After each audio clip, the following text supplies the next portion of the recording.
آج ہم بات کریں گے ایک ایسے شخص کی جس نے دنیا کو روشنی دی، ایک ایسا موجد جس نے جدید زندگی کی بنیاد رکھی، اور ایک ایسا کاروباری دماغ جس نے اپنے خوابوں کو حقیقت میں بدلا۔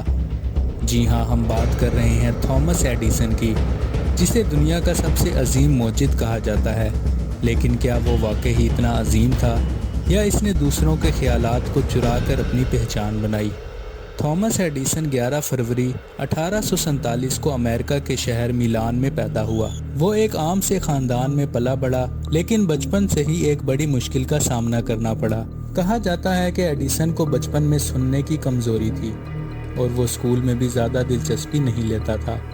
اس کی ماں نے اس کی تعلیم خود گھر پر شروع کی، اور یہی وجہ تھی کہ ایڈیسن کو خود سے سیکھنے کی عادت پڑ گئی۔ اسے سائنس اور تجربات کا بہت شوق تھا، اور صرف 12 سال کی عمر میں اس نے اخبار فروخت کرنے اور چھوٹے موٹے تجربات کرنے شروع کر دیے۔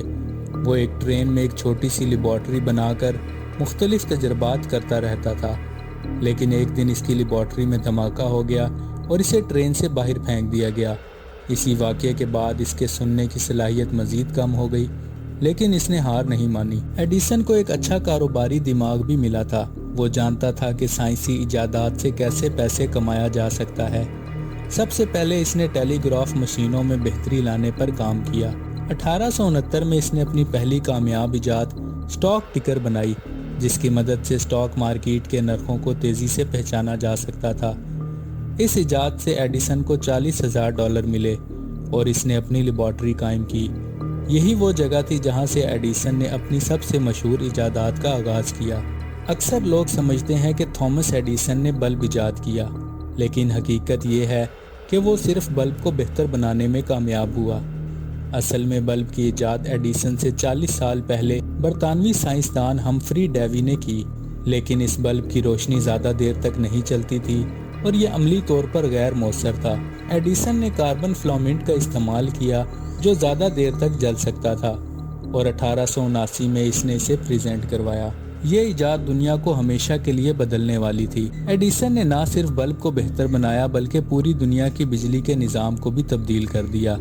اس نے ڈائریکٹ کرنٹ کی بجلی کے نظام کو فروغ دیا، جو گھروں اور شہروں میں بجلی پہنچانے کے لیے استعمال ہونے لگا۔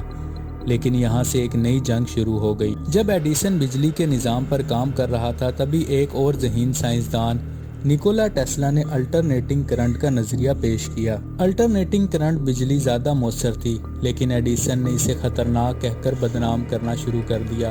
یہاں تک کہ ایڈیسن نے ایسی بجلی کو جان لیوا ثابت کرنے کے لیے جانوروں کو کرنٹ لگا کر ہلاک کرنے کے مظاہرے کیے۔ لیکن وقت کے ساتھ ساتھ ٹیسلا کا سسٹم جیت گیا، اور آج دنیا میں ایسی بجلی کا نظام ہی استعمال ہوتا ہے۔ اب سوال یہ بھی اٹھتا ہے کہ کیا ایڈیسن نے واقعی سائنسی ترقی میں مدد دی، یا وہ محض دوسروں کے خیالات کو تجربات میں تبدیل کرتا رہا؟ اگر ایڈیسن کی کچھ مشہور ایجادات کے بارے میں بات کریں تو سب سے پہلے فونوگراف شامل ہے۔ یہ وہ آلہ تھا جس کی مدد سے آواز کو ریکارڈ اور دوبارہ چلایا جا سکتا تھا۔ یہ موجودہ میوزک انڈسٹری کی بنیاد ثابت ہوا۔ موشن پکچر کیمرہ: ایڈیسن نے فلموں کو ریکارڈ کرنے اور پروجیکٹ کے استعمال کرنے کے لیے ایک کیمرہ بنایا، جس نے ہالی ووڈ اور جدید فلمی صنعت کی بنیاد رکھی۔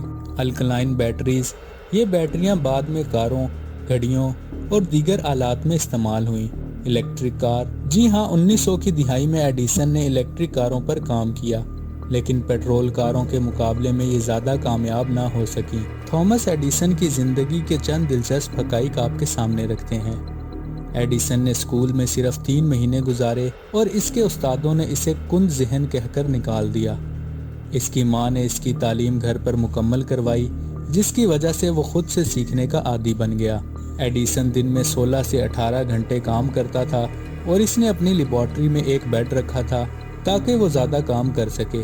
اس نے فلمی کیمرے اور پروجیکٹر کو بہتر بنانے میں اہم کردار ادا کیا، اسی لیے اسے مووی انڈسٹری کا بانی بھی کہا جاتا ہے۔ ایڈیسن نے پہلا صنعتی تحقیقی مرکز قائم کیا، جو آج کی بڑی بڑی ریسرچ لیبارٹریز کے لیے بنیاد ثابت ہوا۔ مزید ویڈیوز کے لیے چینل کو سبسکرائب کریں۔